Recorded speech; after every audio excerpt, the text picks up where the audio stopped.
tayari mwalimu, naona mwalimu anazungumza hapo. Ni washukuru sana. Kwa majina yangu naitwa Mwalimu John Pambalu. Ni mwalimu kitaaluma.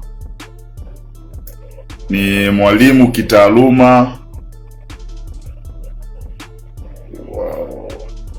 Mwalimu kitaaluma. Nimefanya shahada ya kwanza ya ualimu katika masomo ya historia na jiografia. Ni mwanasiasa, baba wa familia, baba wa mke mmoja na mtoto mmoja. Ni mwanasiasa wa muda mrefu kidogo, na nimehudumu katika nafasi mbalimbali za uongozi serikalini, kwa maana ya kuwa diwani, katika vyama vya siasa na taasisi za kiroho. Kwa hiyo kwa mwaka huu niliona nitautumia huu mwaka kiasi kidogo cha uelewa nilionao kuhusiana na uongozi, nibadilishane mawazo na Watanzania wenzangu, na nikawaeleza kwamba tutakuwa na kipindi kitakachokuwa kinaruka mara moja kwa wiki, na kipindi kitahusiana na masuala ya uongozi na teknolojia, na dunia inakwenda kasi. Lazima vijana wetu wawe na uwezo wa kuleverage fursa zilizopo duniani, hasa katika mabadiliko na ukuaji wa tehama. Kwa hiyo nikaona ni muhimu tuwe na kipindi kitakachoruka mara moja kwa wiki. Tutakipa jina kwa kadiri mtakavyopendekeza, na hicho kipindi kitakuwa na impact kubwa sana kwenye masuala ya uongozi, mabadiliko ya kimtazamo, na hasa mabadiliko pia ya sayansi na teknolojia kwenye nchi yetu. Leo tutajadiliana kuhusiana na utofauti uliopo kati ya bora kiongozi na kiongozi bora. Kuna tofauti kubwa sana kati ya bora kiongozi na kiongozi bora. Ndicho tutakachojadiliana leo. Nini kinachomfanya kiongozi huyu kuwa kiongozi bora, na nini kinachomfanya huyu kuwa bora kiongozi? Kabla tujaenda mbele, wiki hii imekuwa na matukio mengi, na ni kwa bahati mbaya matukio yote haya ni matukio yanayoumiza na kusikitisha. Tukio la kwanza, taifa limepata msiba mzito wa kihistoria. Baba yetu wa kiroho Mwadhama Polikapo Kardinali Pengo ametuaga. Kardinali Pengo alizaliwa mkoani Rukwa mwaka 1971, mwaka 1944. Kardinali Pengo alizaliwa mwaka 1944 Agosti 5 huko mkoani Rukwa, kwa maana ya Sumbawanga. Januari 6 mwaka Juni 20 mwaka 1971 Kardinali Pengo alipewa daraja takatifu la upadri, akawa padri. Juni 6 mwaka 1984 Baba Mtakatifu Yohane tangu Julai 22 mwaka 1992 mpaka Agosti 15 mwaka 2019 alipostaafu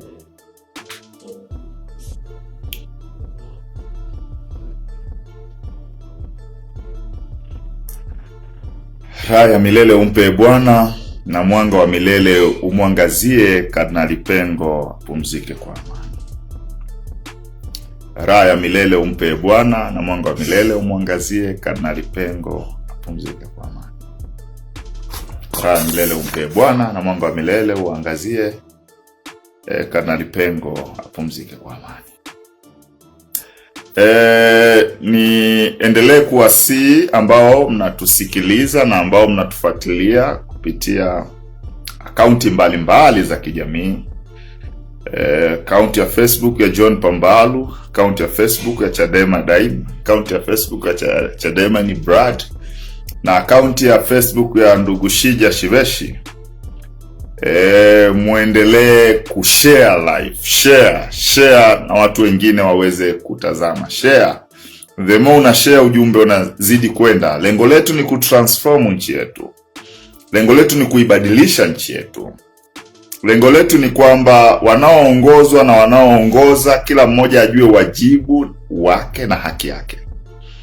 Kwa hiyo niendelee kuwasihi ndugu zangu, share the more you can.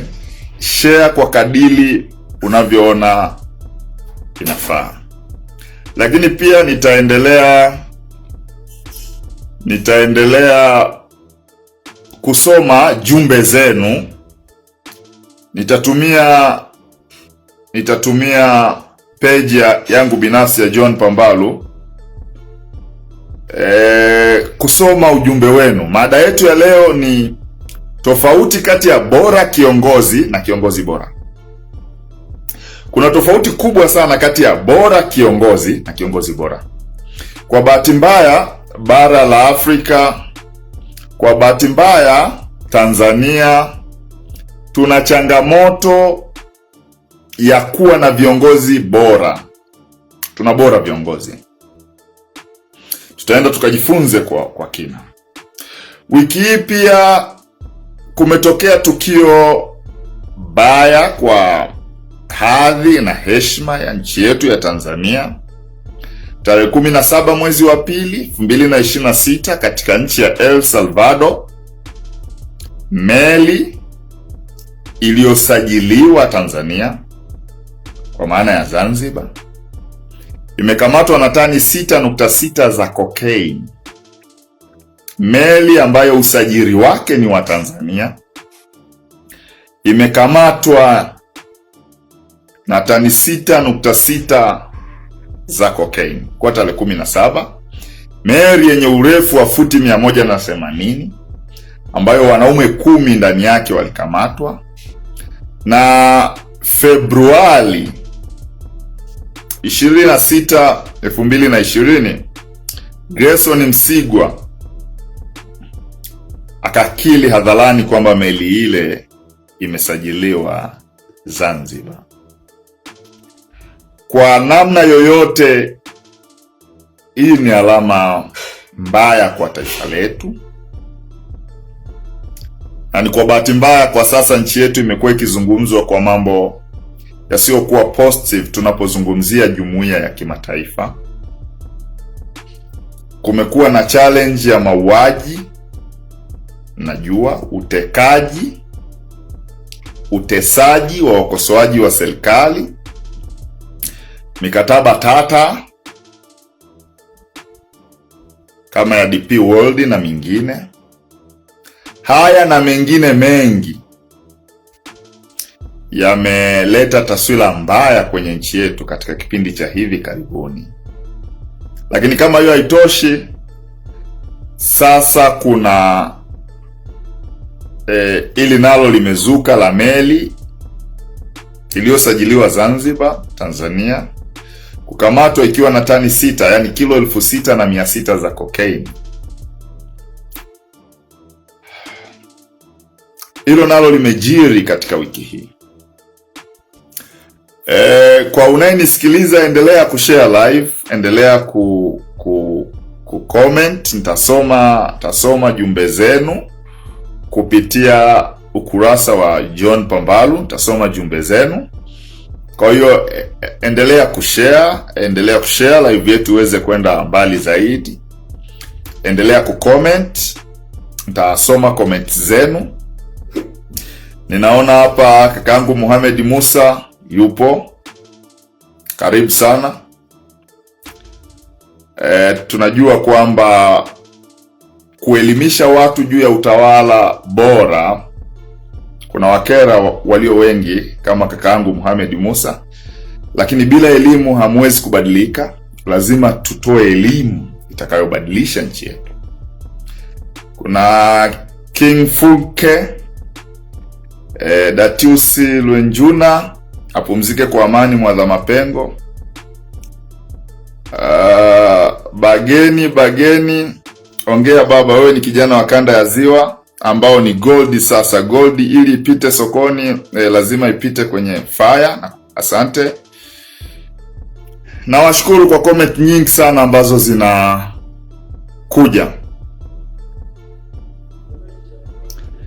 Lakini pia ndani ya wiki hii tulikuwa na kesi ya Jamhuri dhidi ya Mheshimiwa Tundu Lissu,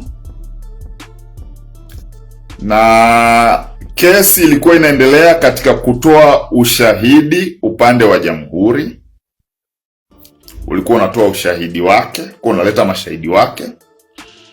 Takumbuka wiki kadhaa zilizopita, shahidi mmoja anayejulikana kama ASP Amani Mahamba aliombewa udhuru kwamba hayupo, kaenda msibani. Kwa hiyo siku hiyo session ya mahakamani ilishia mapema. Kumbe Jamhuri walikuwa wana jambo lao. Ilipofika Februari 18, 2026, Jamhuri iliwasilisha ombi la kuongeza ushahidi mwingine ambao haukuwasilishwa kwenye mahakama ya Komito, mahakama ya ukabidhi kule Kisutu. Walitumia kifungu cha 308 kwenye mabano moja cha sheria ya mwenendo wa makosa ya jinai sura namba 20 ya mwaka 2023, wakiomba waongeze ushahidi. Yaani Lissu alikamatwa mwezi Aprili mwaka 2025, akafunguliwa makosa ya uhaini. DPP kwa maana mwendesha mashtaka kwa maana ya mawakili wa serikali, ilipofika tarehe 18 wakataka waongeze ushahidi ambao haukusomwa kwenye mahakama ya awali, kwa sababu kadiri kesi inapoanza kuna procedure inaitwa komito.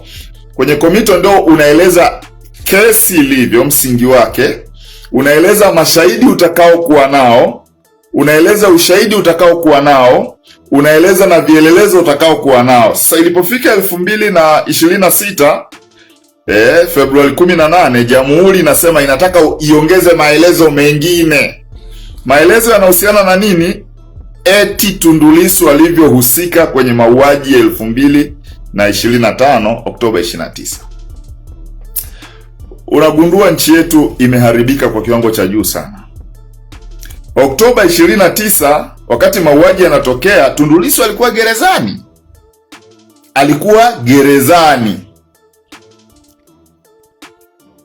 Alikuwa Segerea, alikuwa Ukonga gerezani. Inakuja zaidi ya miezi 10 baadaye, Jamhuri nasema tunataka tuongeze ushahidi ili tuongeze maneno ya yaliyotokea wakati Tundu Lissu yuko gerezani. Very sad. Very sad. Nasikitisha sana. Lissu aliweka pingamizi huo ushahidi usiingie, na alishinda pingamizi.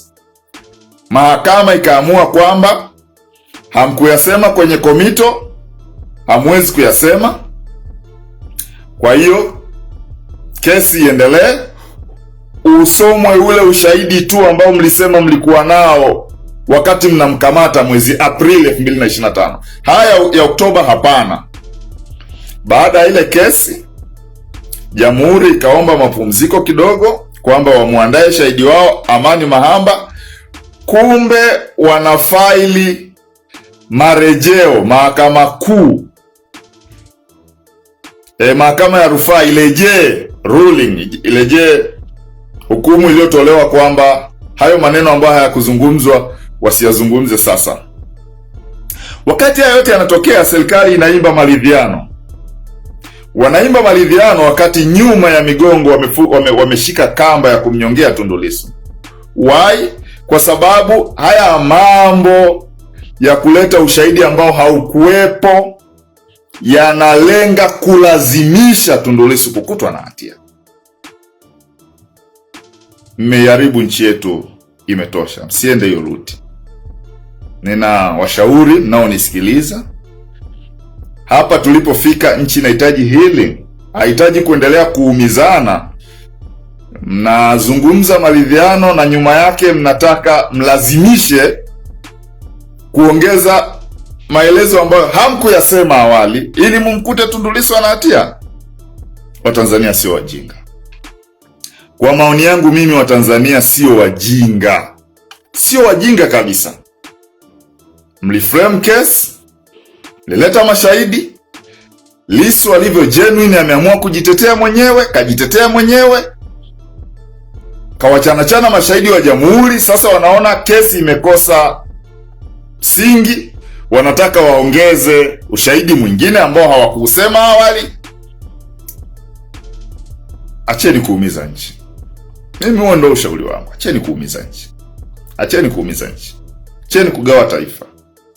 Mimi niliamini baada ya kilichotokea, pengine kama nchi tungetafakari namna ya kuisaidia nchi yetu kutoka hapa tulipo kwenda kwenye mabadiliko ya katiba, mabadiliko ya sheria, tuwe na nchi bora kabisa na ambalo itarudisha heshima yake kuwa kitovu ama kisiwa cha amani na usalama. So wakati ya mambo yanaendelea, unaona na wenyewe wana fight kuhakikisha kwamba Lissu anakuwa convicted kwa mambo ambayo hayakuwepo. Yangelikuwepo sawa. Sasa no, nashauri hivyo.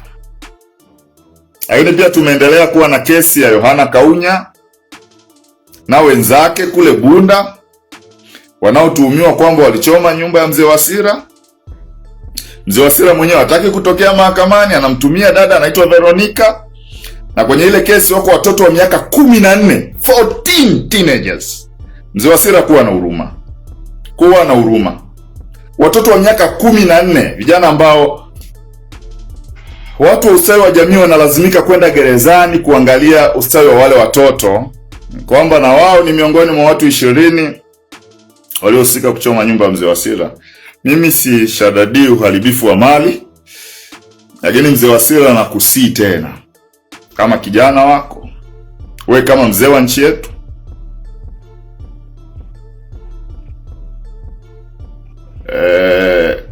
sifikiri kama hiyo kesi inatija. Na kama kweli inatija, Mzee Wasira atokea mahakamani mwenyewe, usitume watu. Yaani kama you are genuine, nakusii utokea mahakamani, lakini sioni sababu Mzee Wasira. Kwenye hii pia katibu mkuu wetu mstaafu wa baraza la vijana wa Chadema Taifa naye alikamatwa kwa tuhuma hizo. Ndugu yangu Yohana Kaunya kateswa sana, akaumizwa sana na akafunguliwa hayo mashtaka.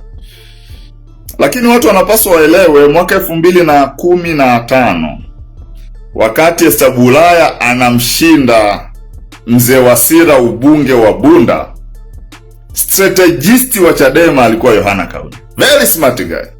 Very smart guy kwenye masuala ya siasa. Kwenye political calculation. Kaunya ana uwezo mzuri sana.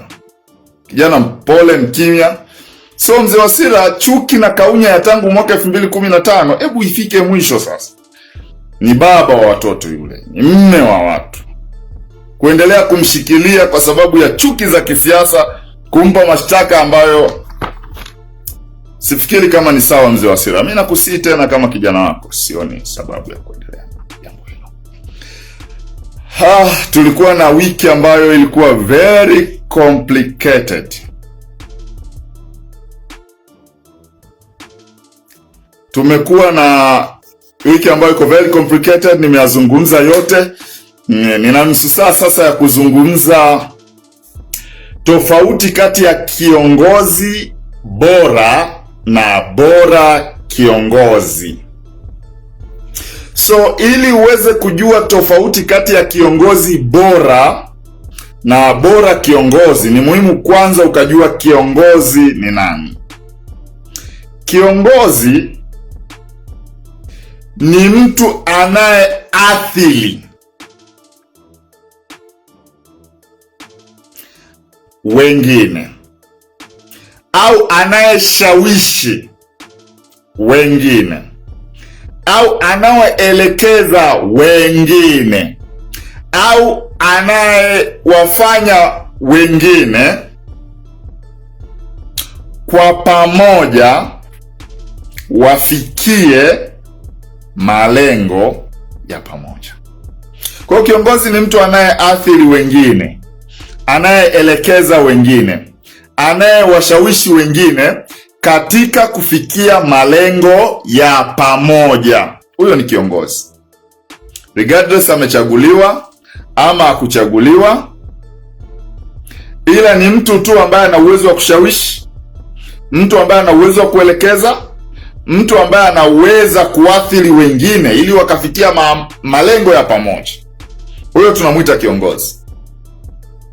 Na kiongozi wa namna hii sio lazima achaguliwe. Kuchaguliwa ni jambo moja na kutochaguliwa ni jambo lingine, lakini ule uwezo tu wa kuwafanya wenzako mkafikia malengo ya pamoja, unajua huyu ni kiongozi. Na viongozi kwa asili wanatatua matatizo. Wakati mwingine lengo la pamoja ni kutatua matatizo. Mnaweza mkawa porini, gari imeharibika polini, mkashuka wote. Baada ya kushuka wote, utaona mtu mmoja tu anajitokeza anasema wakina mama na watoto wakae pale, angalau panaonekana, angalau ni nje na mapori na vichaka, na watu wakatii, wakaenda wakakaa pale. Kama muda gari imeendelea kuharibika kwa muda mrefu, ameenda masaa mawili au matatu, utasikia mtu yule anarudi tena anasema jamani, muda umekwenda, hebu tuchange 500 hapa, akapatikane mtu anunue maandazi. Akishanunua maandazi, tusaidie watoto na wanawake. Unaona watu wanaona ni logiki, wanashawishika. Mwingine anasema mimi nitatoa 10,000, mwingine mimi nitatoa 500, mwingine anasema mimi najua kijiji cha jirani. Wanaenda, hatimaye wanarudi na mandazi, watu wanakula. Pengine giza limeingia. Unaona mtu anashawishi, anasema kwa hali tunavyoiona sasa, uwezekano wa kukomboa ama kurekebisha gari ni mdogo. Kwa hiyo tuangalie hapa kijijini kama kuna loji za au guest ambayo watoto, wanawake na wazee wanaweza wakapumzika wakati sisi tunaendelea kupambana. Unagundua huyu mtu ni kiongozi. Hajachaguliwa, hajapigiwa kura, wala hajateuliwa, lakini yupo kutatua matatizo ya watu. Mtu huyu anaweza kawa hana hata shilingi 100, lakini mawazo yake yanaleta pesa. Mtu huyu anaweza kawa hana elimu, lakini mawazo yake yanaleta suluhisho la matatizo. Kwa hiyo kiongozi ni mtu yeyote mwenye uwezo wa kushawishi ama kuelekeza ama kuathiri kundi ili kufikia malengo ya pamoja. Malengo ya pamoja. Ni kiongozi.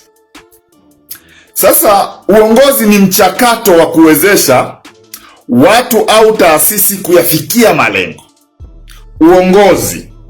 Uongozi ni mchakato, ni kamchakato hivi. Uongozi ni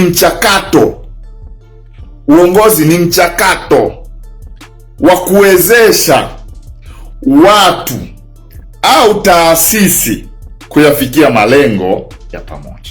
Huo mchakato ndio tunauita uongozi, ndio tunaita leadership. Ni mchakato wa kuwezesha watu, jamii ama taasisi kufikia malengo ya pamoja. Hapa kuna staili mbalimbali sasa za uongozi. Kuna uongozi wa kidemokrasia, kuna uongozi wa kidikteta na ongozi za namna mbalimbali. Kwa ndugu mnaotufuatilia, leo tunajifunza tofauti kati ya kiongozi bora na bora kiongozi. Tunajifunza tofauti kati ya kiongozi bora na bora kiongozi. Lengo la session yetu ni kubadili mindset za viongozi. Naposema mindset za viongozi, usiwaze kuhusiana na mbunge na diwani. Wewe ukiwa ni mama wa familia, wewe ni kiongozi. Ukiwa baba wa familia, wewe ni kiongozi. Ukiwa mwenyekiti wa jumuiya au baraza la walei, wewe ni kiongozi. Ukiwa kiongozi wa katibu wa msikiti, wewe ni kiongozi. Ukiwa ni katibu au mwenyekiti wa madereva bodaboda, wewe ni kiongozi. Ukiwa ni kiongozi wa wasanii, wewe ni kiongozi. Kwa hiyo ninapozungumzia dhana ya uongozi, sizungumzii kwa dhana ya political leadership. Nazungumzia dhana ya leadership in general. Nazungumzia dhana ya uongozi kwa ujumla. Sasa kiongozi, nimesema ni mtu anayeweza kuathiri au kuelekeza au kushawishi wengine kufikia uongozi. Hilo kufikia malengo ya pamoja, common goals. Napozungumzia malengo ya pamoja, nazungumzia common goals. Ukisikia kiongozi anasema mimi najua ninakowapeleka, huyo sio kiongozi. Kwa sababu yeye anajua anakotupeleka. Kiongozi bora ni yule ambaye anasema jamii yetu tuna changamoto 1, 2, 3. Sasa tunaelekea mahala fulani kwa pamoja. Kwa pamoja. Yani sisi malengo yetu ya pamoja ni kwenda mahali fulani. Mimi nikipata fursa ya kuongoza sehemu yoyote, kabla hata sijaangalia kanuni, katiba na sheria, huwa nauliza tunataka kwenda wapi? Tunataka kwenda wapi? Hata kama kiongozi anajua kule ambako anataka kuelekea na wenzake, ni wajibu wa kiongozi kuwafanya anaowaongoza wajue exactly wapi wanataka kwenda. Wapi wanataka kwenda. Wote wajue wapi wanataka kwenda. Kwa hiyo kiongozi ni mtu anayeathiri, shawishi au elekeza wengine kufikia malengo ya pamoja. Ili uongozi utokee, kuna mambo matatu. Ili leadership itokee, kuna mambo matatu lazima yawepo. Jambo la kwanza, lazima kuwe na kiongozi, mtu, a person. Lazima kuwe na kiongozi awepo. Jambo la pili, lazima kuwe na wanaoongozwa ama anayeongozwa. Kwa hiyo pakiwa na kiongozi, pakawepo na anaye au wanaoongozwa, hapo uongozi haujakamilika. Lazima kiwepo kitu cha tatu. Lazima kitu hicho yawe ni malengo ya pamoja, common goals. Kwa hiyo pakiwa na kiongozi, pakawa na wanaoongozwa, pakawa na malengo ya pamoja, common goals, ambazo mnataka kuyafikia, hapo tunasema kwamba uongozi upo. Ni bahati mbaya sana katika nchi za Afrika including Tanzania, unakuta kuna mtu ni kiongozi kwa sababu ya formalities, kapigiwa kura, ni kiongozi. Unakuta na wanaoongozwa wapo, ila la tatu imekuwa changamoto sana katika taasisi nyingi. Kwa hiyo wanakuwa na kiongozi na wanaoongozwa, lakini malengo ya pamoja hayapo. Ukimchukua mhasibu, ukamchukua katibu, ukamchukua mwenyekiti, kila mmoja ukamweka kivyake, afu ukamuuliza malengo yenu kwa mwaka huu ni yapi? Mwenyekiti malengo atakayokuambia, mhasibu malengo atakayokuambia, na katibu malengo atakayokuambia, ukija kuyasoma unagundua kabisa kwamba there is no leadership. Mnagundua mwenyekiti ana ramani yake, katibu ana ramani yake, mhasibu ana ramani yake. Kwa hiyo wanaoongozwa wapo, wanaoongoza wapo, malengo ya pamoja hayapo. Malengo ya pamoja hayapo. Malengo ya pamoja hayapo. Kwa bila malengo ya pamoja hakuna uongozi. Anaweza akawepo kiongozi sawa, anaweza akawepo wanaoongozwa sawa, lakini as long as hakuna malengo ya pamoja, there is no leadership, hakuna uongozi. Nasisitiza sana malengo ya pamoja. Malengo ya pamoja. Na malengo ya pamoja yanapatikana kutokana na kitu kinachoitwa strategic planning, mpango mkakati. Nitaelezea mengine, mpango mkakati ni nini, unapangwaje na nini, lakini mpango mkakati huwa sio wa kiongozi. Mpango mkakati ni wa taasisi. Taasisi ndio inakuwa na mpango mkakati. Sasa mpango mkakati una namna unavyopangwa. Kuna wakati mawazo yanatoka ngazi ya chini kuja ngazi ya juu. Kuna wakati mawazo yanatoka ngazi ya juu yanaenda ngazi ya chini kwa ajili ya kutafuta taarifa zaidi, na baadaye ngazi ya juu inakuja kufanya final version ya mpango mkakati. Sizungumzii leo mpango wa mkakati, lakini nasisitiza ili uongozi utokee lazima awepo kiongozi, lazima awepo wanaoongozwa, na lazima kuwe na malengo ya pamoja. Bila malengo ya pamoja hakuna uongozi. Hakuna uongozi. Mada yetu ya leo tunazungumzia juu ya tofauti kati ya bora kiongozi na kiongozi bora. Wote ni viongozi, lakini mmoja ni bora, yani bora kiongozi, na mwingine ni kiongozi bora. Napozungumzia juu ya bora kiongozi, yani ni mtu asiyekuwa na standard, asiyekuwa na vigezo, asiyekuwa na value.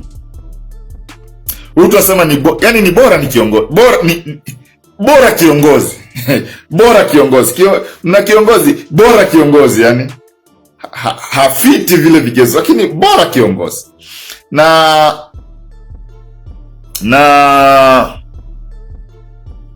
kuna kiongozi bora. Kiongozi bora ana sifa zake. Tutazungumzia wakati mwingine sifa za kiongozi bora. Lakini kinachotofautisha kati ya kiongozi bora na bora kiongozi, kinachotofautisha ni mambo makubwa manne. Kwa maoni yangu mimi naona mambo makubwa manne ndiyo yanayotofautisha kati ya kiongozi bora na bora kiongozi. Kwa mnaoendelea kutufuatilia, nitasoma maoni yenu kupitia ukurasa wa John Pambalu, ukurasa wangu rasmi. Nitasoma maoni yenu. Leo tunajifunza kuhusiana na tofauti iliyopo kati ya bora kiongozi na kiongozi bora. Na nitasoma maoni yenu. Naona maoni yako mengi. Kaka Faida bin Zakaria, nimeona maoni yako. Dadangu Veneranda Wilson Tuts anasema superb. Seti Nyenzi anasema safi. Nitapenda kusoma maoni yenu.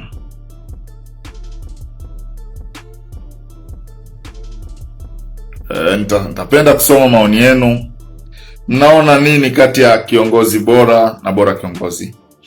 Muendelee kushare, endelea kushare live yetu, endelea kushare. Tuna risali moja, tumebakiza dakika takriban 20 tufike mwisho. Kwa hiyo kuna tofauti kati ya kiongozi bora na bora kiongozi. Kwa maoni yangu mimi, yako mambo manne yanayotofautisha kati ya kiongozi bora na bora kiongozi. Jambo la kwanza linalo determine huyu ni kiongozi bora au bora kiongozi ni maono alionayo. Maono kwa maana ya vision. Vision ni picha pana ya baadaye ambayo hatujaifikia. Tuko hapa lakini unaona 10 years ago. Unaona 10 years. Unaona 20 years. Unaona 100 years. Inawezekana wewe usiwe sehemu ya kufika kule, lakini umeona kwamba miaka 50 ijayo nataka taasisi ninayoiongoza, nataka nchi ninayoiongoza, nataka jimbo ninaloliongoza, nataka kata ninayoiongoza, nataka chochote ninachokiongoza kiweze kufika hapa. Ndiyo tofauti ambayo naweza ukaiona. Miaka ya 70 Tanzania isingeweza kuchukua mikopo China, Japani ama Uturuki. Tulikuwa tunalingana kwenye masuala ya kiuchumi wakati wa Mwalimu. Lakini miaka 40 baadaye, miaka 50 baadaye, wao wanaitwa super world na sisi tunaitwa poor world. Yani poor country wanaitwa hivyo. Uchumi wao uko mbali, wa kwetu uko nyuma. Unajiuliza the reason behind ni vision. Kwa hiyo ukiwa kama ni kiongozi unaongoza taasisi, hata kama wewe ni dereva bodaboda, kiongozi wa bodaboda, unaweza kuwa kiongozi wa bodaboda, lakini unawaza mbele, unasema miaka 10 ijayo, ama miaka 2 ijayo, kama mimi nitaendelea kuwa mwenyekiti wa dereva bodaboda wa Butimbakona, ama mwenyekiti wa bodaboda wa Mkolani, ama mwenyekiti wa bodaboda wa Nyegezi, miaka 2 ijayo nataka hii taasisi ya bodaboda ninayoiongoza tuwe na sakosi yetu. Vijana walioko kwenye hii taasisi yetu wawe na uwezo wa kukopa pikipiki kwa riba nafuu kutoka kwenye kijiwe chetu. You must have vision. You must have vision. Kinachomtofautisha kiongozi mmoja na kiongozi mwingine ni kiwango ama ukubwa wa maono walionayo hawa viongozi. Maono ndio yanaweza katofautisha hata zile actions zinazotokea. Maono ndio yanayo determine mpango mkakati wenu. Maono ndio yanadetermine utendaji kazi wenu wa kila siku. Kwa hiyo taasisi ambayo viongozi wake hawana maono haiwezi kaenda popote. Haiwezi kwenda popote. Kiongozi bora, jambo la kwanza ni lazima uwe na vision. Lazima uwe na picha ya mbele na mbali. Kuna malengo na kuna maono. Malengo ni ya muda mfupi, naweza kawepo pia ya muda mrefu, lakini ultimate, kilele cha yote ni nini? Wakati fulani tukiwa nchini Uganda, ndugu yetu kutoka Czech alikuwa anaitwa yule alikuwa ni Mwethiopia, anaitwa Thomas Yadagra. Alitufundisha juu ya jambo la strategic planning, na akatuambia ili tuwe na strategic planning tuwe na vision. Yule Thomas Yadagra alitupa challenge, ilikuwa ngumu sana, lakini ilishepu mawazo yangu na mtazamo wangu tangu siku ile. Alituambia tufumbe macho kwa dakika 1, alafu tutafakari Mungu akitupa kuishi miaka 70 baadaye, historia ya marehemu ambaye ni wewe unataka iandikwaje? linapokuja swala la marehemu wewe uko hai unaandika historia ya marehemu ambaye ni wewe, lakini ni miaka 70 ijayo. Inatisha kidogo, lakini ilitusaidia kujua picha ya maisha yako binafsi, maono ya maisha yako binafsi ni yapi? The ultimate goal, lengo kuu la wewe kuishi ni lipi? Maono makuu ya wewe kuishi ni yapi? Unapopata fursa ya kuwa kiongozi, unasema ikiwa miaka 5 hii ambayo nimepewa, sintopewa miaka 5 mingine. Kwenye hii 5 nataka vizazi vitakapokuja viseme Pambalo alikuwa nani? Maono. Tofauti ya kiongozi mmoja na kiongozi mwingine ni maono. Hauna maono hufai kuwa kiongozi. If you don't have vision, you don't fit to be a leader. You don't fit to be a leader. Maono.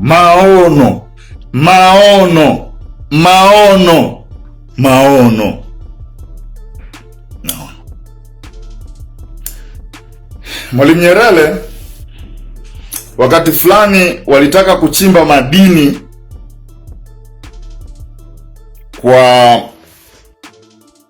kwa mraba asilimia chache sana. Mwalimu akasema tusomeshe watoto wetu waje wachimbe. Aliiona rasilimali, angeweza ichimba, angeweza itumia, lakini kwa faida ya kizazi kijacho akasema tusomeshe watoto waje wachimbe. Itumia neno sio zuri kidogo. Akasema kwa miraba ya namna hii labda waje viongozi wajinga kuliko mimi. Miaka 40 ijayo baada ya kifo cha Mwalimu, haikuwa hata 40, kwa michache tu baada ya kifo cha Mwalimu, wakaanza kuchukua madini kwa mraba wa 5%. Yani mwekezaji anaondoka na 95%, nyinyi anawaachia 5%. Vision ya Mwalimu ilikuwa mbali sana. Unfortunately, successors wake hawakuwa na vision kama yake. Sasa hivi mikataba yote ya madini karibu yote iko na wageni karibu yote ya nchi yetu. Iko na wageni karibu yote. Unaona tu Kahama magofu yanabaki. Wachimbaji makampuni yanaondoka sababu dhahabu imeisha. Lakini wananchi wa Kahama wana barabara nzuri, wana maji bora, wana umeme wa kutosha, elimu yao ni ya kawaida sana. Unajiuliza, what is the problem? The problem is the leaders without vision. Jambo la kwanza, maono. Kinachomtofautisha kiongozi bora na bora kiongozi ni maono alionayo. Na nimesema sizungumzii uongozi wa nchi, nazungumzia uongozi katika level hadi ya jumuiya, ya kigango, ya kanisa, ya msikiti, ya madereva bodaboda, ya ndugu zangu wanaoponda makarai lakini wana taasisi yao. Nazungumzia juu ya vikundi vile vya wana Mwanza wanaoishi Dar es Salaam, au Wahaya walioko Mwanza, au Watanzania walioko diaspora. Kama wana viongozi hawana maono, hiyo taasisi haiwezi kwenda popote. Kinachomtofautisha kiongozi mmoja na kiongozi mwingine ni maono. Jambo la pili linalomtofautisha kati ya kiongozi mmoja na kiongozi mwingine ni ushawishi, influence. Ili uwe kiongozi lazima uwe na ushawishi, kwa sababu bila ushawishi hauwezi ukaliongoza kundi likafanya jambo ambalo unaelekeza kufanya. Kwa ili uwe kiongozi lazima uwe na ushawishi. Lazima uwe na ushawishi. Hauna ushawishi haufai kuwa kiongozi. Na kuwa na ushawishi ni maamuzi. Kuwa na ushawishi ni maamuzi. Ni kweli watu wameumbwa na karama za ushawishi. Nakubaliana kabisa. Kisaikolojia watu wamegawanyika katika makundi manne. Kundi la kwanza wanaitwa sanguines. Hawa ni waongeaji hawa. Wengi wao wanakuwa wanasheria na wanasiasa. Ndivyo walivyo. Hawa ni sanguines. Hawa ni wazungumzaji wazuri sana. Kundi la pili wanaitwa choleric. Wazungumzaji wazuri na ni wakali. Na hawa nao wanakuwa ni viongozi wazuri sana. Japo wanalazimisha mambo yao yawe. Wana uzuri wao na changamoto yao. Nimeiandika kwenye kitabu nitakachokitoa, kinaitwa Shortcut Way to Success. Ni version ya kile kitabu cha Nguvu ya Maono. Nimeongeza mambo mengi, nimeongeza pia aina za watu, kazungumzia choleric, phlegmatic, kazungumzia aina ya melancholic na sanguines, aina za watu. Lakini bado unaweza kujiongezea nguvu ya ushawishi kwa kujifunza. Ushawishi uko aina nyingi. Kuna ushawishi wa kielimu. Toa na elimu yake hata kabla hajazungumza, wanaposema ni dokta fulani, hata hajazungumza watu. Kuna ushawishi wa pesa. Nisema kuna ushawishi wa kiuongozi, kuna ushawishi wa pesa. Matajiri wanakuwa na influence. Tajiri wanakuwa na influence. Mtu ana mshiko wa kutosha. Hawaongeagi sana, lakini wakiongea maneno yao yanakuwa na influence. Lakini kuna kipaji, kuna watu wana vipaji. Ni mwanamuziki, ni mchezaji wa mpira, ana talent ya hali ya juu, ana wafuasi, anakuwa na influence because of his or her talent. Lakini sasa kuna ushawishi wa namna ya kuzungumza, public speaking. Hiyo unajiongeza. Tukipata muda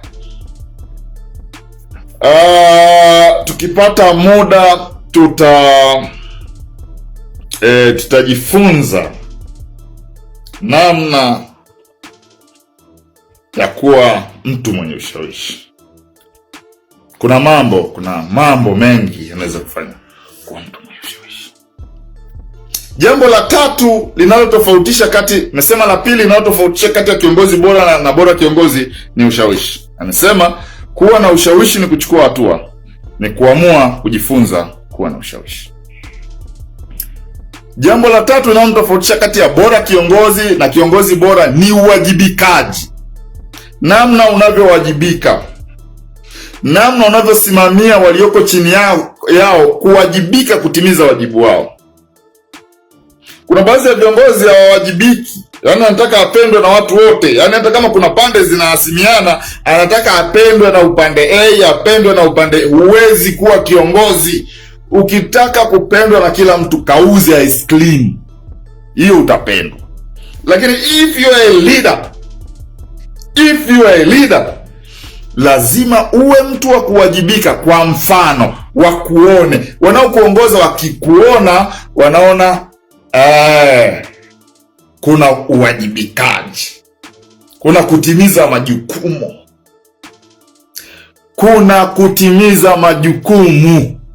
Kiongozi bora ni yule anayesimamia walioko chini yake kutimiza majukumu yao, wawajibike. Yeye awajibike kwa mfano, alafu walioko chini yake na wao pia wawajibike. Huyo ndio kiongozi bora. Kiongozi bora wazembe, wakimtazama machoni, wanauona uzembe wao haufiti kuwa kwenye hiyo taasisi. Kwa hiyo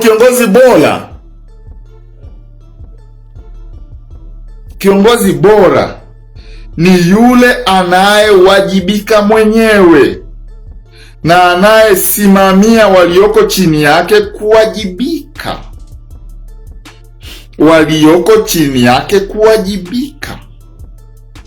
ni kiongozi anayesimamia nidhamu, anasimamia maadili na uwajibikaji. Hiyo ndio inatofautisha kati ya kiongozi bora na bora kiongozi. Bora kiongozi yupo, mkikosea sawa, msipokosea sawa, mkienda vizuri sawa, hataki kugombana na kila mtu. Huyo sio kiongozi bora. Na mwingine ana ujasiri wa kusimamia mambo ila kwa anaowapenda. Anatoa favor. Hafai kuwa kiongozi.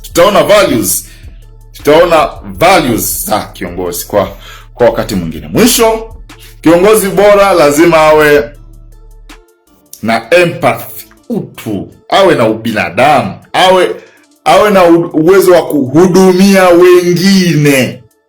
Kiongozi bora ni yule mtu mwenye uwezo wa kuwahudumia wengine.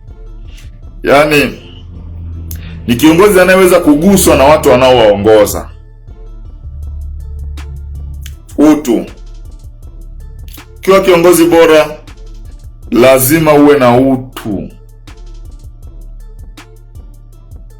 ubinadamu, uwe na uwezo wa kuwahudumia wengine. Tunapoongoza taasisi lazima uwe na utu, lazima uwe una ubinadamu, lazima uwe una uwezo wa kuwasaidia wengine, kuwahudumia wengine. Na kuwahudumia wengine haimaanishi kwamba unacho wewe. Inamaanisha kwamba kwa kuwa una ushawishi, unaweza ukawaambia wengine kufanya jambo fulani. Wakati fulani nikiwa diwani wa kata ya Butimba, Mwanza, nilikuwa napenda sana michezo na nilitumia nguvu kubwa sana kushawishi watu wa Mwanza, Nyamagana, hasa kata yetu ya Butimba tupende michezo. Tukawa na timu yetu moja ilikuwa mabingwa wa mkoa, ilitoka Butimba. Mimi nikiwa diwani, Butimba Heroes walikuwa mabingwa wa mkoa, Butimba Heroes. Siku moja tumeenda kucheza mechi Nyamagana Stadium, tukashinda. Sisi tulifunga goli moja, kitu kama hicho. Kwa hiyo ile furaha, watu wakapanda kwenye malori, gari zikaanza kutoka uwanja wa Nyamagana. Ile tunaimaliza roundabout, tunaingia Gold Crest, gari ikapinduka. Moja kati ya yale magari iliyumba, ilikuwa ni yale magari ya mizigo yale marefu yale, kayumba. Watu wakavunjika miguu, hakuna aliyefariki, lakini wapo waliovunjika miguu, wapo waliokatwa miguu. Kwa watu wakapelekwa hospitali ya Bugando. Upelekwa hospitali ya Bugando, hawa watu wanatoka familia duni sana. Na sisi kama kata, kama ODC hatuna pesa. Mnajua pesa zote waziko kwa mkurugenzi na hakuna fungu la maafa huko kwenye nini. Kesho yake nikaitisha ODC ya dharura, kawaambia kata yetu imepata maafa, vijana wetu waliokuwa kwenye mpira wamepata ajali, wamevunjika miguu. Kwa hiyo nimewaitisha tuone namna ya kuwasaidia. Nilipata maswali mengi sana kutoka kwa wenye viti wa serikali za mitaa, ODC yangu, wenye viti wa serikali za mitaa. Walipinga sana, sema maafa haya yanatokea kila mara. Kwa kutokea kila mara utatuita ODC? Kuna mambo ya kumalizana na familia na mambo mengine kama hayo. Kumbuka, unapokuwa kiongozi unaletewa matatizo ya watu. Nikaona ODC imekuwa ngumu. Na ODC, kumbuka tulikuwa na wenye viti 8 na diwani mmoja, jumla 9 na mtendaji. Mtendaji alinielewa sababu unapokuwa diwani unakuwa na ushawishi kwa mtendaji wako. Kaambia sasa mimi naenda kwenye level ya mitaa. Na nitaanza na mitaa ambayo imeathirika, ambao ni mtaa wa Ziwa, hospitali na mtaa wa Amani ambao ina wahanga. Tukaenda pale mtaa, tulifanyia kikao mtaa wa hospitali. Kachangisha pesa. siku ya kwanza tulipata 800,000 pale pale, japo kulikuwa na maswali mengi sana, kwa sababu maafa hayako sehemu ya mpango. Kwa hiyo tukafanikisha kulipia baadhi ya ndugu zetu wakawa wametoka hospitali. Nataka kusema nini?